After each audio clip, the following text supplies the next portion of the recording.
So I just quickly want to go through the different stages of design thinking, and Audi will also be touching on this in her presentation. So it starts off with the empathize phase. In this phase, a group of designers or a group of really people who are attempting to solve any challenge that they might experience either in their community or in their office, they empathize with a group of users. So if I can understand a challenge that you might be facing better, I would be able to define your problem in an easier way. And I'd be able to design a better solution for you. So in understanding what your needs are, I can move forward in the process and define a very clear what we call problem statement in design thinking. The problem statement is the phrase that we often refer to as the North Star. It is the thing that we can keep pointing to solve.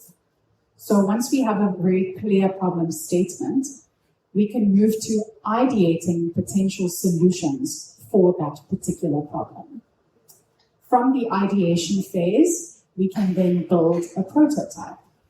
The prototype is a model or a physical representation of a potential solution that came from our ideas, that came from the definition as outlined by the need of the user. So it also loops backwards. But we don't just end at the phase where we just design something as a prototype. We have to test the prototype with our users.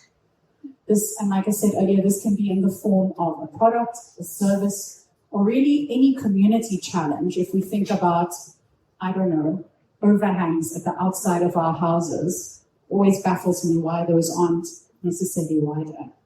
So it can really be any challenge. And what I would just like to highlight here is that this particular model is referred to as the 5-stage model. There are several models in design thinking. And this one particularly is from the Hasso-Plattner Institute for Design. And we cover a number of different models, which we do outline, I think, in chapter 3